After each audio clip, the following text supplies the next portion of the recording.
Hello दोस्तों, आज हम एक्सरसाइज जो हमारी पिछली क्लासेस में रह गई थी 3.3 उसका क्वेश्चन 3 स्टार्ट करते हैं। कि देखो बच्चों, क्या है हमारा question. Can a quadrilateral ABCD be a parallelogram if. हमें बताना है कि कोई सम चतुर्भुज दे दिया है, हमें चतुर्भुज दे दिया है ABCD, क्या वो पैरेललोग्राम है, और उसके 3 केसेस दे दिए। अगर पहला क्वेश्चन क्या दिया हमें कि एंगल D और एंगल B हमारा क्या होना चाहिए, 180 डिग्री होना चाहिए मिलाकर। मतलब कि दो एंगल दे दिया हमें कि 180 डिग्री होगा उनका सम, है ना। दो एंगल दे दिए, कितने दे दिए, 180 डिग्री। तो ये समझ लेते कि दो एंगल हैं 180 का, तो क्या हो जाएगा ये। तो x एक एंगल की वैल्यू क्या निकलेगी हमारी, बोलो बच्चों, 90 डिग्री। ये हमारी एक एंगल की वैल्यू निकलेगी। अब ये बताओ, हमने पैरेललोग्राम्स में जो प्रॉपर्टी पढ़ी थी वो क्या थी कि अपोजिट एंगल्स आर इक्वल और opposite sides are equal. But यहाँ पर देखो, अगर ये 90 डिग्री के बन जाएंगे, तो अगर ये 90 के बनेंगे और ये 90 का बनेगा, तो फिर ये कोई पैरेललोग्राम रहेगा नहीं। तो हम क्या कहेंगे, angle D plus angle B equals to 180 degree. They can't be perform a parallelogram.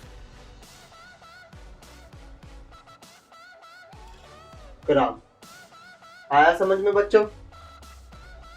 ये क्वेश्चन कुछ डाउट है तो आप बता सकते हैं कि हमें क्या बताना था कि एंगल D और angle B equals to 180 degree होता है।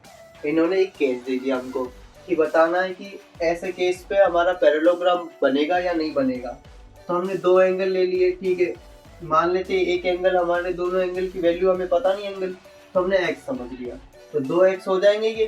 तो 2x की वैल्यू क्या दी हमें, 180 डिग्री दी है, तो x की एक की वैल्यू क्या निकल जाएगी, 90 डिग्री निकलेगी।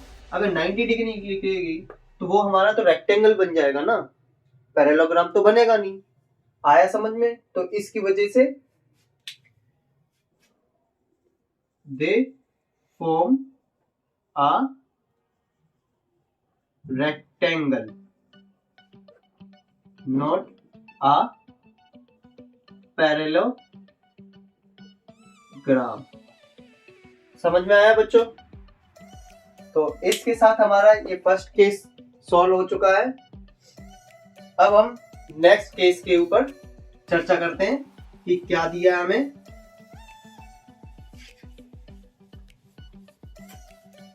नेक्स्ट केस क्या है हमारा,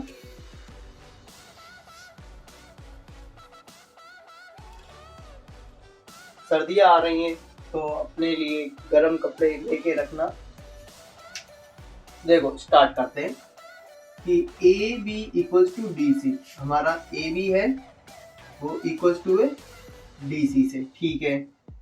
और ए डी, देखो ए बी हमारा है, ये भी है, हमारा दोनों क्या हो गया, इक्वल हो गया, समझ लिया। पर जो ए डी है और हमारा ए डी क्या दिया है, पहले पैरेललोग्राम बना देते हैं ना, ऐसा दे दिया, ठीक है। अब ये दे दिया हमें, ए बी बोल दिया है, ओके, सॉरी गलती हो गई, इस तरीके से भी करेंगे। एक हम पैरेललोग्राम बना लेते पहले, ये हमारा एक पैरेललोग्राम बन गया, है ना, बन गया। अब हम क्या करते, ए बी सी डी ऐसा बना लेते। A B equals to D C, तो ये हमारा क्या हो जाएगा, 8 सेंटीमीटर, ये भी 8 सेंटीमीटर, समझ लिया।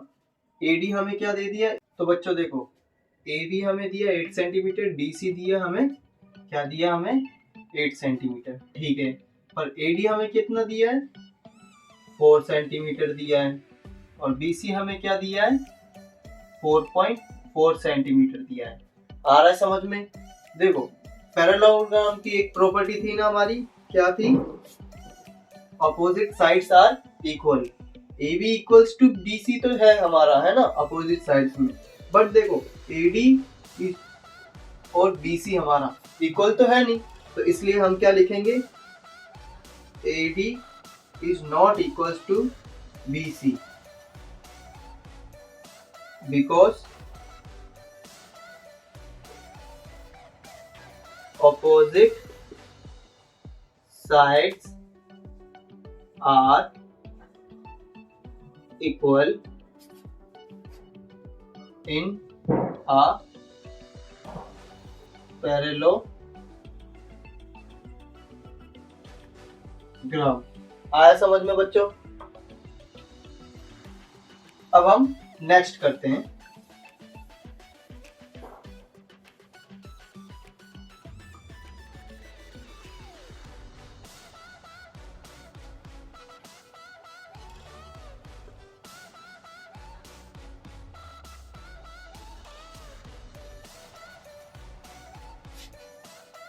नेक्स्ट क्वेश्चन में क्या दिया गया हमें, एंगल ए हमारा क्या दिया है, 70 डिग्री दिया है, और एंगल सी हमें क्या दिया है, 65 डिग्री दिया है।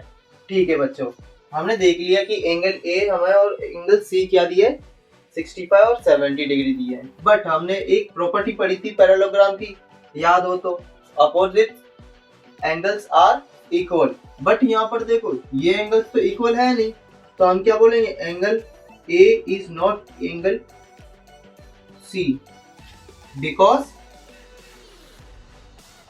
in a parallelogram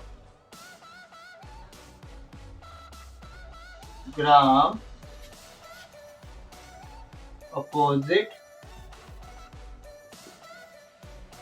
angles are equal. आया समझ में बच्चों? इस तरीके से हमने ये तीनों केसेस सॉल्व किए क्वेश्चन 3 के, हमारे 3.3 एक्सरसाइज के। अगर इसमें कुछ डाउट्स हो तो आप मुझे बता सकते हो। वीडियो अच्छी लगे तो सब्सक्राइब करें, लाइक करें, और अपने रिलेटिव्स या फ्रेंड सर्कल में शेयर करें, जिनसे उनकी मदद हो सके NCERT बोर्ड में। थैंक यू बच्चों, और नेक्स्ट वीडियो के लिए सब्सक्राइब करके रखें हमारे YouTube चैनल को। Thank you.